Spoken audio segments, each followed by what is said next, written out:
আসসালামু আলাইকুম, আমি জাহিদ হাসান নয়ন। আজকে আমরা জানবো inspection checklist of fire rated door সম্পর্কে।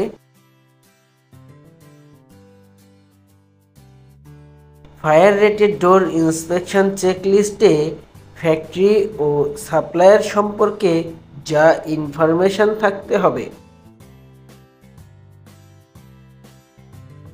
ফ্যাক্টরির নাম, অডিট সংস্থার আইডি নম্বর যেমন আরএসসি বা অ্যাকর্ড,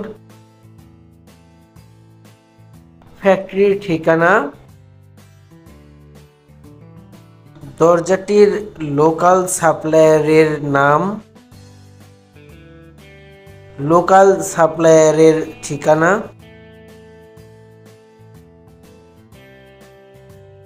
ফায়ার রেটেড ডোর এর যে অংশগুলো ইন্সপেকশন করতে হবে এবং চেকলিস্টে উল্লেখ থাকতে হবে।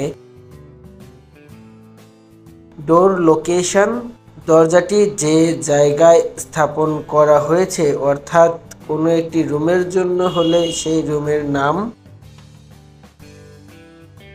ডোর লিফ, দরজার পাল্লায় কোনো ট্যাপ খাওয়া, রং উঠে যাওয়া বা কোনো ইফেক্ট লক্ষ্য করতে হবে। ডোর ফ্রেম, দরজার ফ্রেমে কোনো ইফেক্ট থাকলে লক্ষ্য করতে হবে। হিংস, দরজার কবজা বা হিংস কোনো সমস্যা হয়েছে কিনা তা লক্ষ্য করতে হবে। ডোর ক্লোজার, দরজার উপরের অংশে ক্লোজার ব্যবহার করা হয়। ক্লোজারের স্প্রিড, ক্লোজার কভার, ক্লোজার রড লক্ষ্য করতে হবে। স্মোক সিলস, ধোঁয়া প্রতিরোধী রাবার ভালো অবস্থায় আছে তা লক্ষ্য করতে হবে। হোল্ড ওপেন ডিভাইস, দরজা খোলা অবস্থায় দাঁড় করিয়ে রাখার জন্য ব্যবহৃত, যেমন ডোর ম্যাগনেট হোল্ডার লক্ষ্য করতে হবে।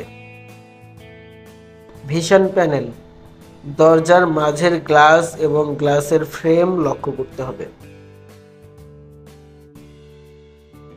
লক অ্যান্ড ল্যাটস, দরজার লক সিস্টেম, লকিং হ্যান্ডেল লক্ষ্য করতে হবে। প্যানিক বা পুশ বার, দরজার পুশ বার সঠিকভাবে কাজ করছে লক্ষ্য করতে হবে।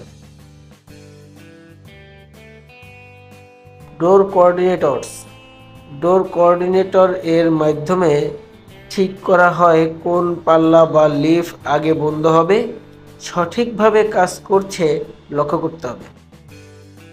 রিমার্কস, যে কোনো দরজায় যদি কোনো সমস্যা পাওয়া যায় রিমার্কসে উল্লেখ করতে হবে এবং সমস্যার সমাধান করার তারিখ উল্লেখ করতে হবে। নিচে নোট থাকতে হবে, উপরের উল্লেখিত সকল তথ্য সঠিক এবং নির্ভুল যা আমি প্রদান করেছি।